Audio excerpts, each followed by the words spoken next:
Hi guys, I'm a Forester here with a review of my very first Grail fountain pen, and it's the Montblanc Meisterstuck 149. Now I'm still fairly new to fountain pens, but I'm trying to learn from my knife collecting and be very selective about the fountain pens that I buy. I may only buy 2 or 3 fountain pens in a year's time, but I guarantee you that they'll all be keepers. Now this 149 is, I think, the most iconic fountain pen of all time. It's referred to generally as a diplomat's pen because politicians use it to sign legislation and important documents such as international treaties. Now in my writing sample, I'm going to give you a famous quote and a picture that's related to this model pen, the 149. Let's go inside where it's a little bit warmer and take a closer look at this classic beauty. Okay, first of all, I'll just give you a good look at this 149 while I tell you how I came about it. I was visiting the Trufe pen store in Greenville, South Carolina, and I was looking not for this pen, but for a Sailor King of Pen. They didn't have the King of Pen in stock, but they did have 2 vintage Montblanc 149s. Now, I was only interested in this one because it had a fine nib, as is stamped right there. The other one had a medium nib. I don't know the history of this pen, but it supposedly had never been inked up before. More than likely, it was just in somebody's collection and had not been used. Now, that's not going to be the case with me, as I plan to use this pen regularly. My only clue as to when it was made is right here on the cap ring where it says West Germany. And I'm going to trust that you can see that.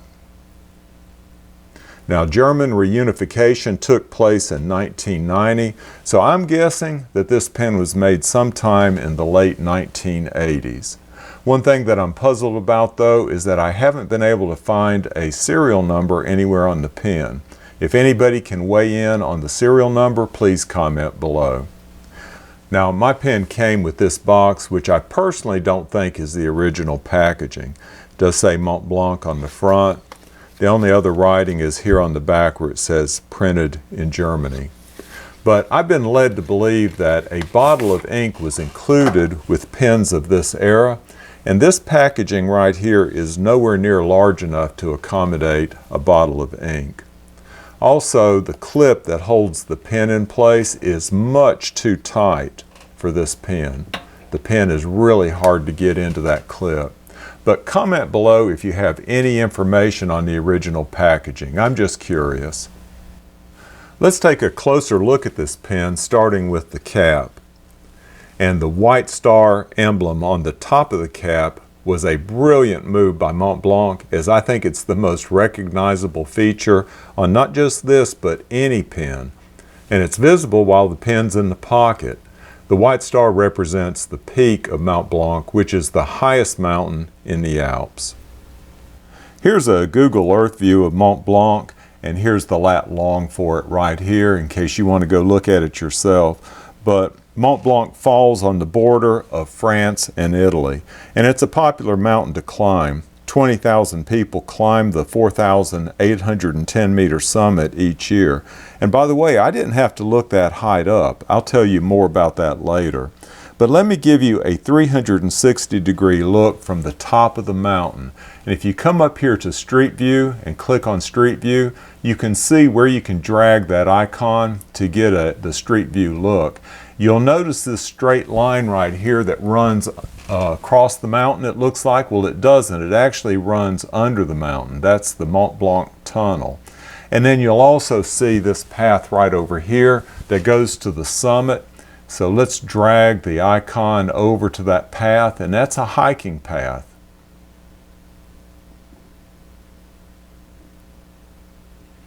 And there we are with a group of people nearing the summit. And that looks like it's pretty dangerous. Okay, I've actually walked this virtually, and so I'm going to walk it, not necessarily right now for you, but I'm going to go to the summit and then give you a 360-degree look from the top. Okay, it took me a little while to walk up that path, but I'm on the summit now. I'm looking north into Switzerland, and I'm going to pan around. Okay, now we're looking into the sun, into the east, and that's into Italy, and now we're looking south and coming on around looking into France. And now we're looking back into Switzerland, looking north. That's pretty neat. Check it out for yourself. Okay, enough sightseeing. Back to the pen review, but I thought that was interesting. Now, the body of this pen is made of precious resin. That goes for the cap as well as for the barrel. You know, this is a traditional cigar-shaped pen, and I like traditional conservative designs. The cap is rounded at the end, and then it has a very subtle increase in diameter through this section. The clip is the standard Montblanc clip. It has just the right amount of tension. It goes in and out of my pocket very easily.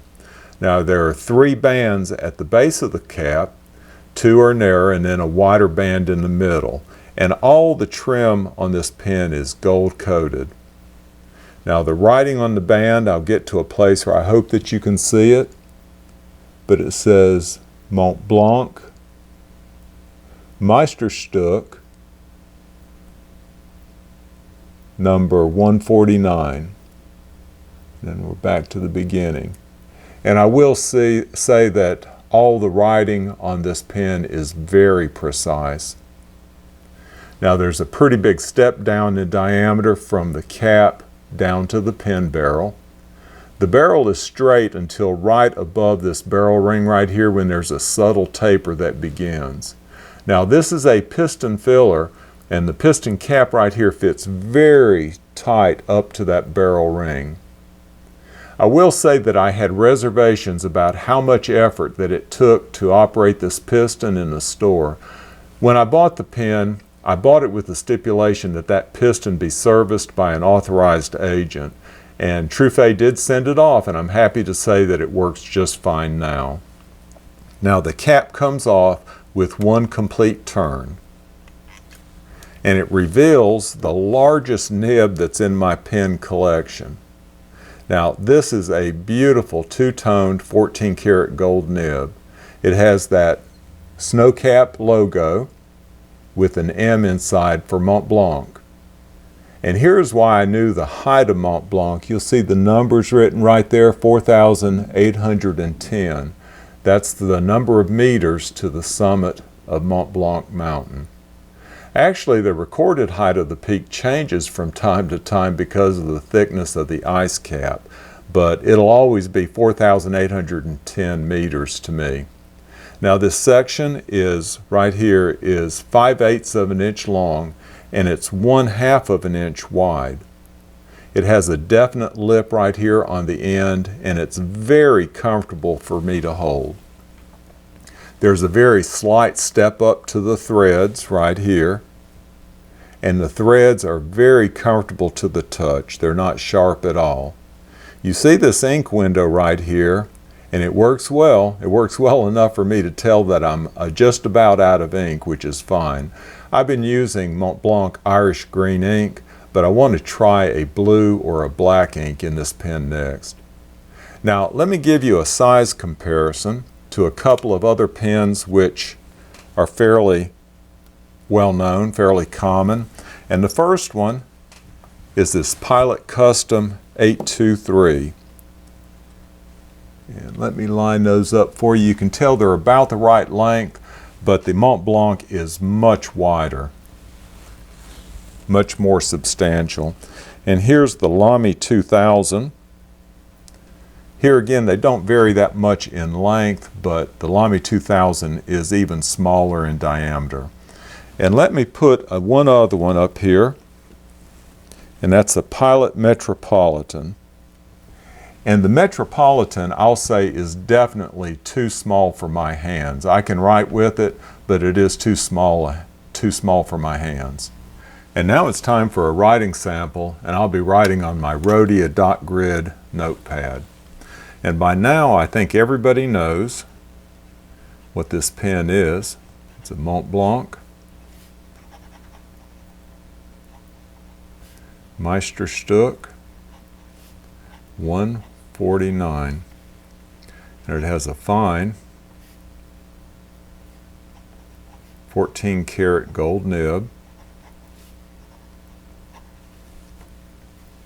And I'm writing with Montblanc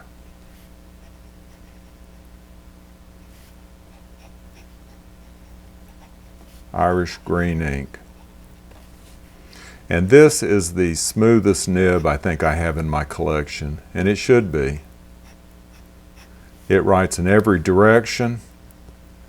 There's no scratchiness at all.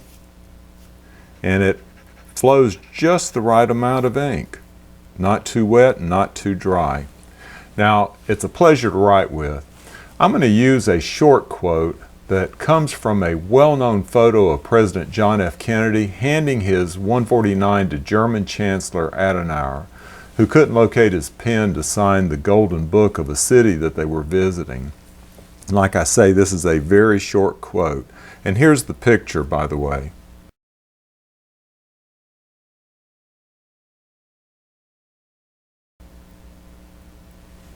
And now for the quote.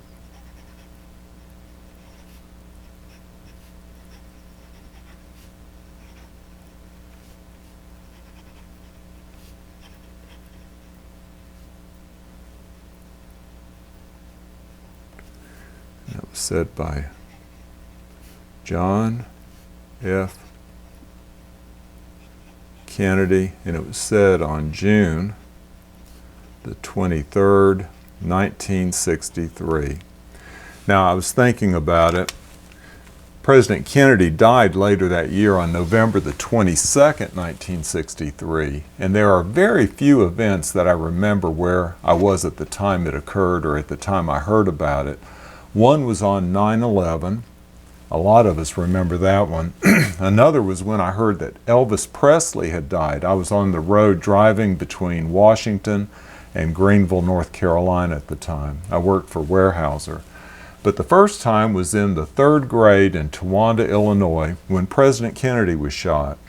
They let school out, and I ran all the way home and watched news coverage on TV.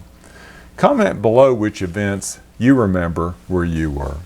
But let's get back to the summary of this iconic pen. So let me summarize my thoughts on this iconic pen, the 149. The two most obvious things about this pen are its size and its price, and I haven't mentioned price yet. This is a large pen. I've been using it for 2 to 3 weeks now, and I've been alternating between this and other sized pens just for comparison. I can see where it would be much too large for someone with small hands. It's comfortable in my large hands, but an ideal sized pen might be just a tad smaller. On price, it would be difficult for me to justify buying a new 149. This one was over 30 years old. It still wasn't cheap, but I did get it at a nice discount for an iconic pen that writes and looks as good as a new pen. Now, this is a pen that I'll carry and use regularly. And if you need a pen when signing a golden book and I'm around, I might even offer to help you out. Y'all take care.